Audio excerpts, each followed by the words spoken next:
राधे राधे, खम्मागणी राजस्थान। कैसे हैं आप सब? आशा करते हैं आप सब अच्छे होंगे और अपनी तैयारी निरंतर कर रहे हैं। आपका रीट का जो प्री एग्ज़ाम है जल्द ही आने वाला है। 27 तारीख को लगभग एडमिट कार्ड भी जारी हो चुके हैं और अच्छे से तैयारी करें और हमसे जुड़े रहें।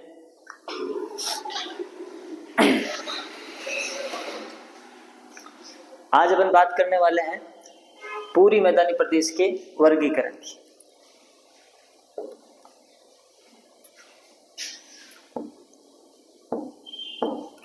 पूर्वी मैदानी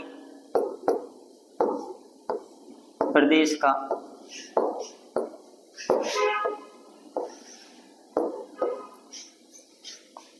वर्गीकरण।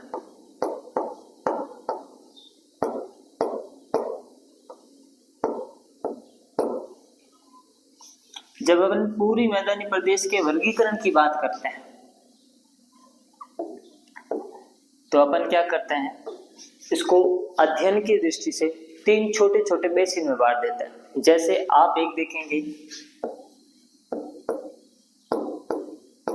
बनास और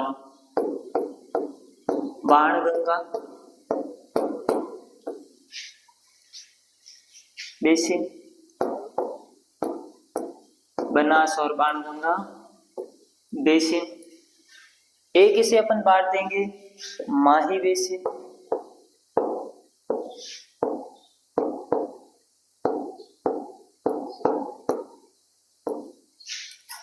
और एक इसे अपन बांट देंगे चंबल बेसिन।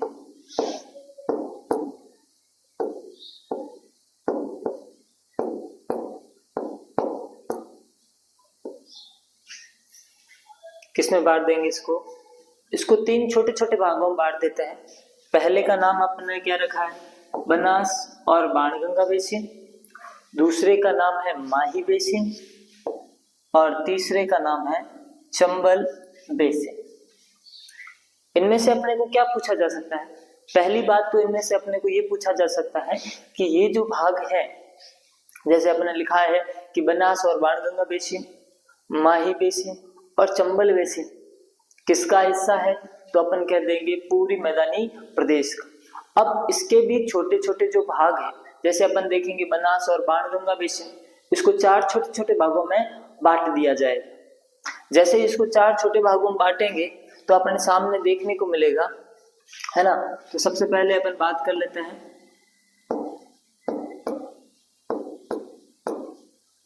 बनास और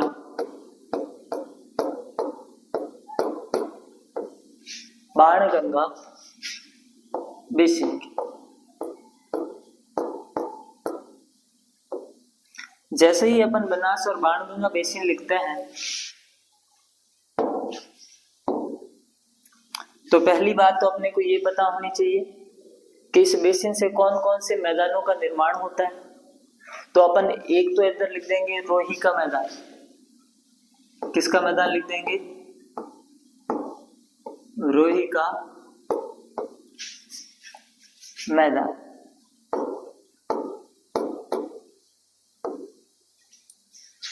और आपसे ऐसा पूछा जा सकता है कि रोही का मैदान कौन से भौतिक प्रदेश का हिस्सा है, तो आप कह सकते हो पूरी मैदानी प्रदेश का, क्योंकि पूरी मैदानी प्रदेश के अंतर्गत ही अपने को क्या देखने को मिलता है, बनास और बाणगंगा बेसिन, और इसी की सहायता से अपना कौन सा मैदान बनता है, रोही का मैदान बनता है। दूसरा एक मैदान अपने को देखने को मिलेगा मालपुरा करौली का मैदान।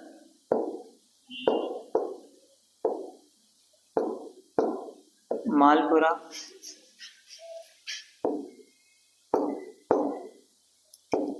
करौली का मैदान। मालपुरा करौली का मैदान। एक और मैदान देखने को मिलेगा पीडमार्ट। कौन सा? पीडमार्ट। पीडमार्ट का मैदान। एक अपने को देखने को मिलेगा खेराड़ प्रदेश। क्या देखने को मिलेगा? खेराड़ प्रदेश।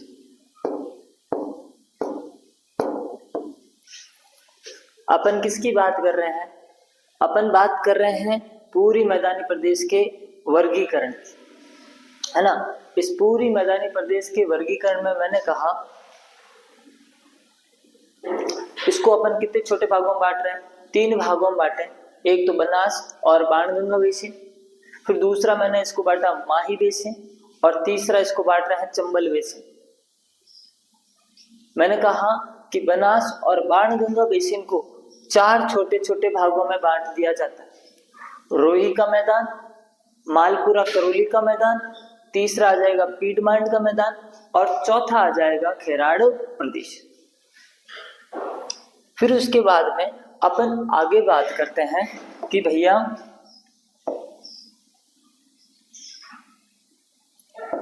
इन मैदानों से क्या क्वेश्चन बन सकता है।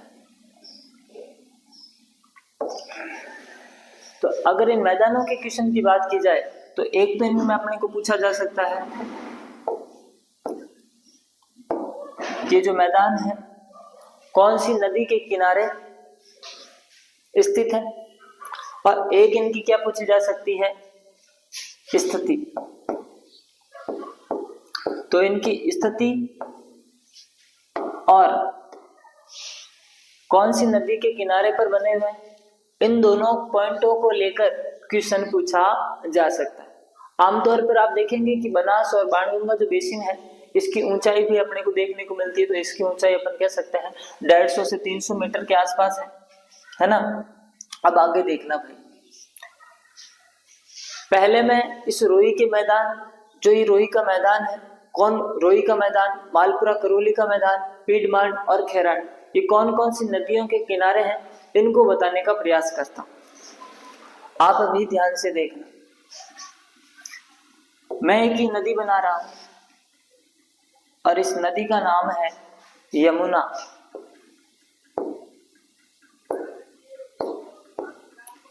एक मैं नदी और बना रहा हूं, इसका नाम है अपने चंबल। तो मैंने अब तक 2 नदियां बनाई, एक नदी का नाम है यमुना और दूसरी का नाम है चंबल। राजस्थान में एक नदी है यमुना के अंदर सीधे मिलने वाली चंबल, और दूसरी है बाणगंगा। कौन सी? बाणगंगा।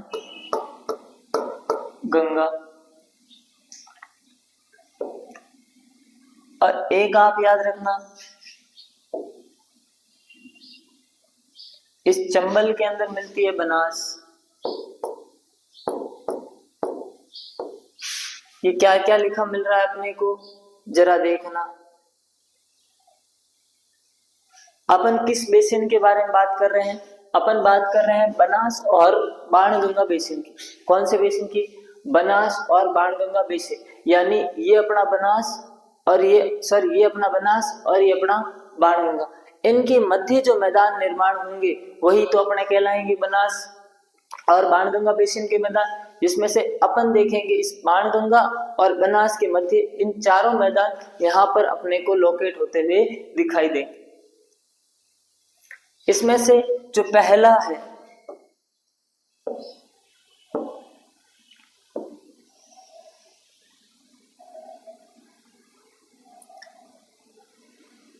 एक तो मैदान अपने को यहां देखने को मिलेगा।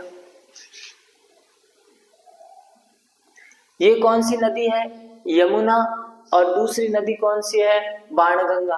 और पहले मैदान का नाम क्या है? रोही का मैदान।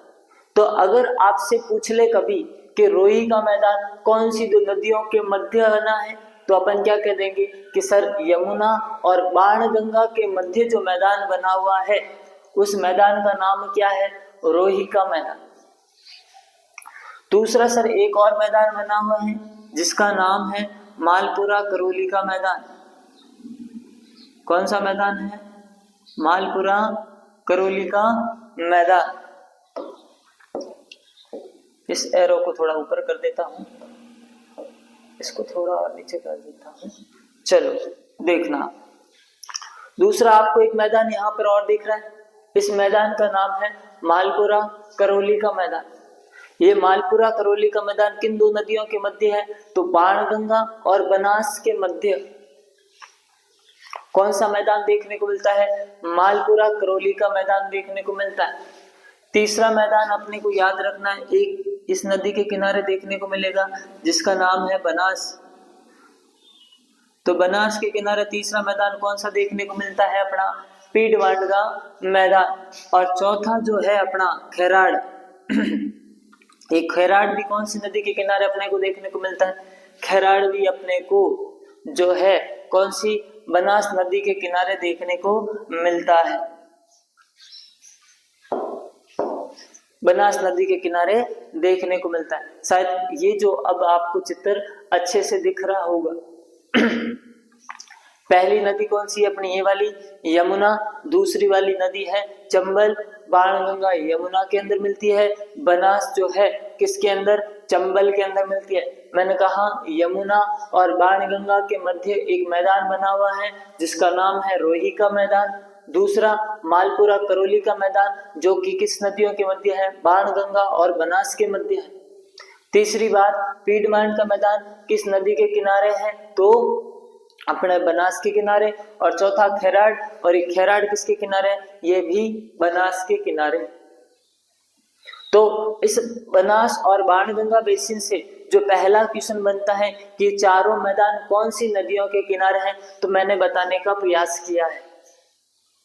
इसे मैं यहीं पर लिख देता हूं, है ना? इसे मैं यहीं पर लिख देता हूं या फिर यहीं से मैं एरो बना देता हूं जिससे समझ में आ जाएगा। ये वाला मैदान कौन सा मैदान है? ये वाला रोही का मैदान है। ये किसका मैदान है? रोही का मैदान है, जो कौन सी दो नदियां? यमुना और बाणगंगा के मध्य है। दूसरा है मालपुरा करौली का मैदान, ये किसकी नदी के मध्य है? बनास और बाणगंगा के मध्य। तीसरा है खैराड़, ये खैराड़ केवल एक ही नदी के किनारे है, वो कौन सी है? बनास। तीसरा है था अपना पीडमान और चौथा है अपना खैराड़। हालांकि दोनों के दोनों कौन सी नदी के किनारे देखने को मिलते हैं? बनास के किनारे देखने को मिलते हैं। चलो भाई आगे एक और बात कर लेते हैं। सर ये चारों के चारों मैदान जो है कहाँ पर स्थित है? ये चारों के चारों जो मैदान है कहाँ पर स्थित है? इसके लिए अपन फिर से एक डायग्राम बना लेते हैं, है ना? तो सबसे पहले जो मैंने बनाया है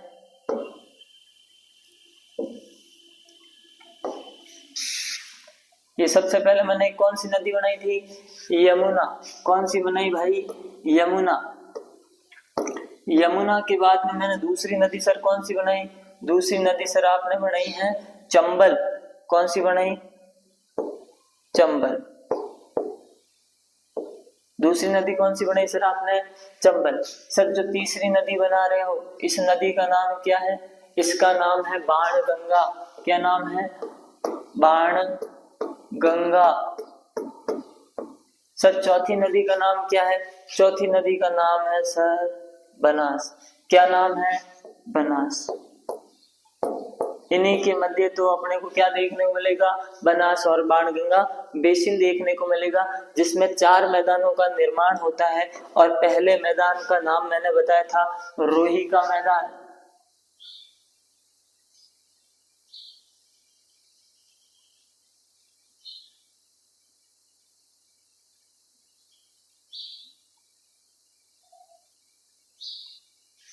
दूसरे मैदान का मैंने नाम बताया आपको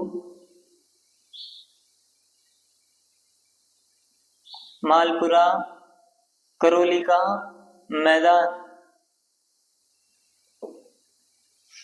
और तीसरे का नाम बताया मैंने खैराड़।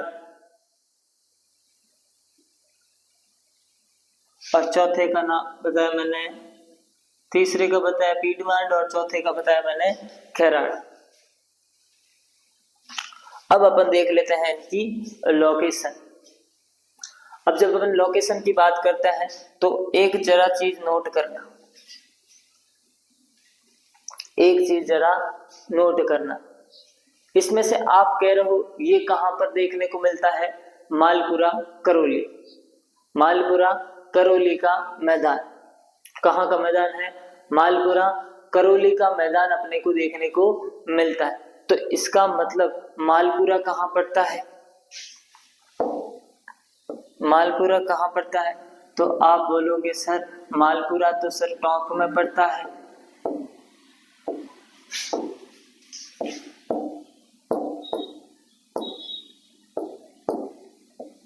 मालपुरा तो सर टोंक में पड़ता है। तो मालपुरा टोंक से लगाकर कहाँ तक है? सर ये तो खुद ही कह रहा है कहाँ तक है? करौली तक है। कहाँ तक है सर? ये करौली तक है। तो ये जो अपना मैदान का विस्तार अपने को देखने को मिलेगा वो कहाँ से कहाँ तक देखने को मिलता है? मालपुरा टोंक से लगाकर करौली के मध्य जो मैदान विस्तृत है उस मैदान को कौन सा मैदान कहते हैं? मालपुरा करौली का मैदान। बात समझ में आई? फिर दूसरा बात, फिर उसके बाद लिखा है पीड बांट का मैदान। कौन सा मैदान? पीड बांट का मैदान। और ये पीड बांट का जो मैदान है सर ये अपना देवगढ़ राजसमंद से स्टार्ट होता है ना सर? ये मैदान कहाँ से स्टार्ट होता है? ये सर मैदान अपना देवगढ़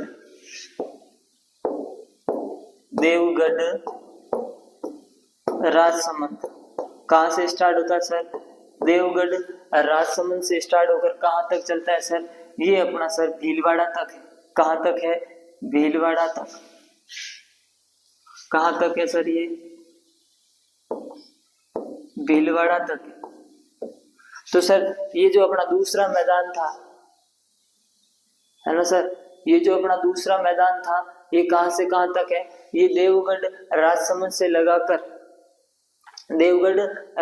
से लगाकर ये कहाँ तक है? भीलवाड़ा तक है। सर चौथा मैदान कहाँ से है? तो सर चौथा मैदान जो अपना है ये अपना आ जाएगा, सर चौथा जो मैदान है वो अपना कहाँ से कहाँ तक आ जाएगा? चौथा मैदान सर अपना आ जाएगा, इसे कहते हैं जहाजपुरा। जहाजपुरा सर ये जहाजपुरा कहाँ पड़ता है? ये भी भीलवाड़ा में है। जहाजपुरा भीलवाड़ा से सर ये कहाँ तक है? तो ये भी अपने टोंक तक है। तो इस हिसाब से अपन ने चारों के चारों मैदानों की क्या देखी? लोकेशन देखी है ना। चारों के चारों मैदानों की क्या अपन ने देखी? लोकेशन देखी। और उसमें से अपन ने ये जानने का प्रयास किया कि भैया कौन सा मैदान कहाँ पर है। सबसे पहले मैंने कहा अपन बात किस पर कर रहे हैं? पूरी मैदानी प्रदेशों के वर्गीकरण की। और इस पूरी मैदानी प्रदेश के वर्गीकरण में मैंने इसे अध्ययन की दृष्टि से 3 छोटे भागों में बांटा। मैंने कहा कि एक बनास और बाणगंगा बेसिन देखेंगे, एक अपन माही बेसिन देखेंगे, एक अपन चंबल बेसिन देखेंगे। फिर उसके बाद में मैंने माही बेसिन के 4 छोटे छोटे टुकड़े किए और मैंने उन चारों टुकड़ों में मैंने कहा एक अपने को रोही का मैदान देखने को मिलता है, जो कि कहाँ पर देखने को मिलता है? बनास यमुना और अपने बाणगंगा के मध्य देखने को मिलता है। फिर मैंने कहा कि दूसरा मैदान है अपना मालपुरा करौली का मैदान, जो अपने को कहाँ पर देखने को मिलता है? बाणगंगा और बनास के मध्य देखने को मिलता है। और तीसरा जो मैदान है अपना पीडमांड का मैदान, मैंने कहा ये पीडमांड का मैदान देवगढ़ राजसमंद से लगाकर भीलवाड़ा के मध्य स्थित है। और ये अपन कहते हैं कौन सी नदी के किनारे बना हुआ है? तो बनास नदी के किनारे। फिर चौथा अपना आता है खेराड़ का मैदान, और खेराड़ के मैदान में हमने कहा कि जहाजपुरा भीलवाड़ा से लगाकर अपने कहाँ तक? टोंक के मध्य विस्तृत मैदान है। और इसमें अपन कहते हैं कौन सी नदी के किनारे? तो ये बनास नदी के किनारे। इस प्रकार अपन ने पहले भाग को कंप्लीट किया है। किस भाग को कंप्लीट किया है? पहले भाग को कंप्लीट किया है। और इस पहले भाग में अपन ने क्या देखा था? ये लिखा था बनास और बाणगंगा बेसिन। बात समझ में आई मेरी? अब जो दूसरी बात है, दूसरी बात क्या है सर? दूसरी बात यह है कि भैया एक अपने को क्या देखने को मिलेगा? माही बेसिन। क्या देखने को मिलेगा? माही बेसिन।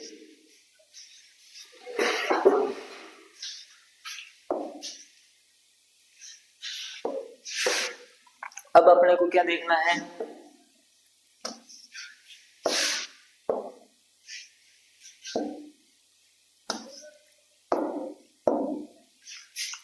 अब अपने को देखना है माही बेसिन। माही बेसिन। सर जब आप माही बेसिन की बात करते हो तो इसमें सर अपने को क्या देखने को मिलता है? सर जिस प्रकार आपने बनास और बाणगंगा बेसिन में 4 छोटे छोटे भागों में विभक्त किया था उसे, तो ये 3 छोटे भागों में विभक्त होता है। पहला अपने को देखने को मिलता है कांठल।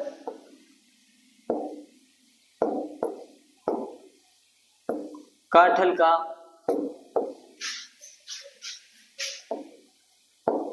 मैदान। एक आ जाएगा वागड़। वागड़ प्रदेश।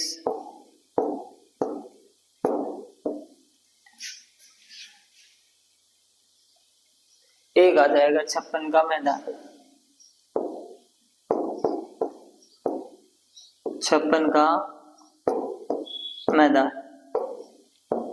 मेरी बात समझ में आ रही तो शायद आप अंतर पैदा कर पा रहे होंगे।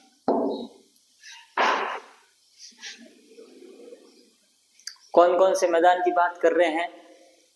कांठल का मैदान, वागड़ प्रदेश और छप्पन का मैदान। इससे पहले अपन ने क्या बात की थी? इससे पहले मैंने ये बात की थी कि पूरी मैदानी प्रदेश का अपन क्या पढ़ रहे हैं? वर्गीकरण। इस वर्गीकरण में ये बेसिन मैंने कंप्लीट करवाया। इसमें अपन ने कहा कि बनास और बाणगंगा जो नदियां हैं, नदियों के सहारे, इस नदियों के कारण जो बने मैदान है उनके बारे में हमने देखा। अब अपन देख रहे हैं माही बेसिन, यानी माही नदी के द्वारा जिन मैदानों का निर्माण हुआ है उनकी बात अपन करने वाले हैं। इसमें मैंने 3 नाम लिखे हैं, कांठल, वागड़ और छप्पन का मैदान। कांठल, वागड़ और छप्पन का मैदान। एक एक करके इन तीनों के बारे में चर्चा करेंगे। याद रखना है, अगर इनमें अपने को नदी पूछ ले तो माही नदी ही आएगी। इसमें 2 नदियां नहीं देखने को अपने को मिलेगी, ठीक है। अगर नदी पूछ ले तो अपने को कौन सी बतानी है? माही नदी। अब देखना एक एक करके इन मैदानों की मैं आपको क्या बता देता हूँ, लोकेशन बता देता हूँ। क्या बता देता हूँ? लोकेशन बता देता। सबसे पहले लिखा है अपने पास में, देखो ये वाला जो मैदान है छप्पन का मैदान। कौन सा मैदान? छप्पन का मैदान। ये सर छप्पन का मैदान क्या है? तो आप कह सकते हो अपने कहां पर? बांसवाड़ा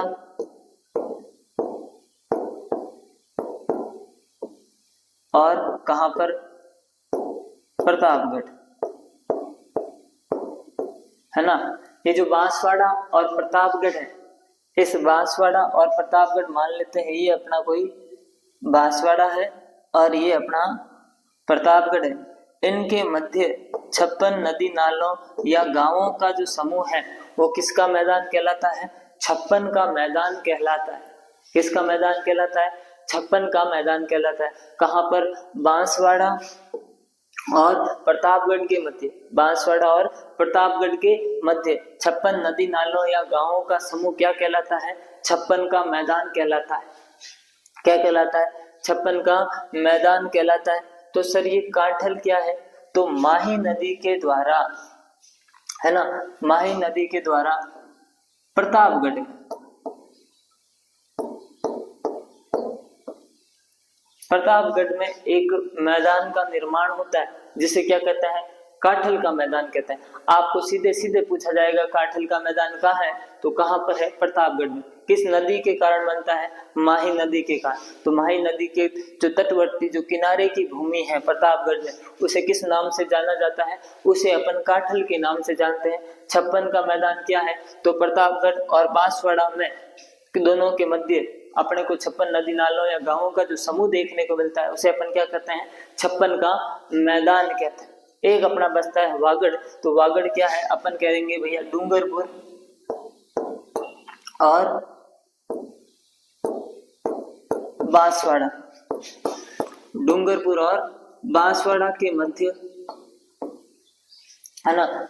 यहाँ से क्या है? डूंगरपुर और बांसवाड़ा के मध्य से एक नदी गुजरती है, उस नदी का नाम है माही नदी। इस माही नदी के द्वारा यहाँ पर एक मैदान का निर्माण होता है जिसे अपन कहते हैं वागड़ प्रदेश, यानी माही नदी द्वारा विखंडित पहाड़ी क्षेत्र, इसको किस नाम से जाना जाता है? वागड़ प्रदेश के नाम से जाना जाता है। आपको इन तीनों में सीधे सीधे पूछा जा सकता है काठल का मैदान कहाँ है, तो हम बता देंगे प्रतापगढ़। वागड़ तो हम बता देंगे डूंगरपुर और बांसवाड़ा। छप्पन का मैदान तो अपन कह देंगे बांसवाड़ा और प्रतापगढ़ के मध्य। मेरी बात अगर आपको समझ में आई है तो आपके 2 बेसिन कंप्लीट हो जाएंगे। एक तो आपका बनास और बाणगंगा बेसिन, दूसरा आपका कौन सा बेसिन कंप्लीट हो जाएगा? माही बेसिन। और अब जो तीसरा बेसिन बचता है उस बेसिन का नाम है चंबल बेसिन। उस बेसिन का नाम क्या है सर जी? चंबल बेसिन।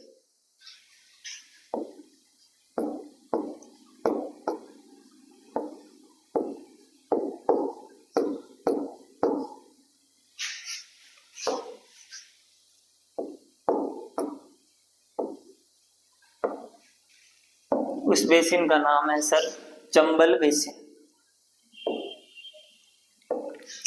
और चंबल बेसिन में एक जो सबसे इंपॉर्टेंट शब्द रहता है और वह रहता है बीहड़ या डांग।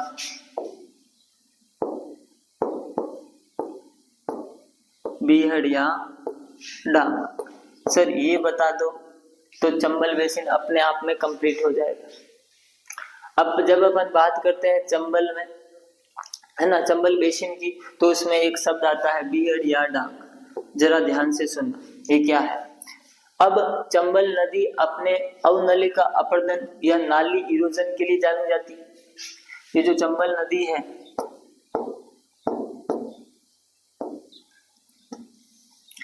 लो भाई एक डायग्राम से ही समझा देते हैं। ये अपने कौन सी नदी है सर? ये यमुना है। और इस यमुना के अंदर कौन सी मिलती है सर? चंबल। और ये जो चंबल नदी है सर, ये अपने अवनलिका अपर्दन,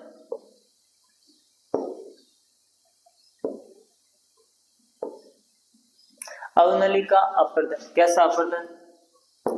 अवनलिका अपर्दन, या फिर अपन कह सकते हैं नाली अपर्दन के लिए जानी जाती है। इससे क्या होता है? इससे एक उत्खात स्थला करती, उत्खात स्थला कृति। उत्खात स्थला कृति मतलब अपन अगर सही भाषा में कहें तो बेडलैंड टोपोग्राफी। तो बेडलैंड टोपोग्राफी का क्या होता है? निर्माण होता है, या है अपन इसे हिंदी में क्या कर सकते हैं? उत्खात स्थला कृति। होता क्या है? ये जब चंबल नदी प्रवाहित होती है, इस चंबल नदी के प्रवाहित के कारण अपन देखते हैं इसमें अवनलिका अपर्दन होता है। अवनलिका अपर्दन का मतलब है इसमें छोटी छोटी नदियां मिलेगी, है ना। छोटी छोटी नदियां मिलने के कारण इसके आसपास की जो भूमि है वो क्या हो जाती है? उबड़ खाबड़, है ना, उबड़ खाबड़ हो जाती है। यानी ऐसी भूमि जहां पर कृषि करना क्या हो संभव नहीं है, तो वो किस भूमि में कन्वर्ट हो जाती है? उत्खात स्थलाकृति में कन्वर्ट हो जाती है। इसके कारण इस वाले भाग में अपने को क्या देखने को मिलते हैं? बहुत ज्यादा पेड़ पौधे या घने जंगल देखने को मिलते हैं। और इसी घने जंगलों वाली भूमि को अपन क्या कहते हैं? इसी भूमि को अपन क्या कहते हैं? बीहड़ या डांग कहते हैं। इसे ही अपन क्या कहते हैं? बीहड़ या डांग कहते हैं। और इसका जो विस्तार है अपने को कहाँ कहाँ देखने को मिलता है? इसका विस्तार अपने को राजस्थान के 3 जिलों में, है ना, सवाई माधोपुर, करौली और धौलपुर में देखने को मिलता है। कहाँ कहाँ अपन कह सकते हैं सर? करौली, है ना, धौलपुर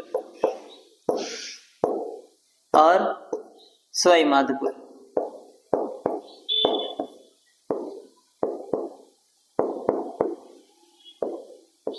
सवाई माधोपुर में देखने को मिलता है। तो मैंने आज आपको क्या बताने का प्रयास किया? मैंने आपको आज पूरी मैदानी प्रदेश के वर्गीकरण को बताने का प्रयास किया, है ना। जितना अच्छी तरीके से, जितना शॉर्ट और सिंपल तरीके से बताया जा सकता था, मैंने बताने का प्रयास किया है। आप भी अपनी ओर से पढ़ें, हम पर विश्वास बनाए रखें। जल्दी हमारे क्लासों की जो बाउंडिंग है या जो समय सीमा है वो बढ़ा दी जाएगी।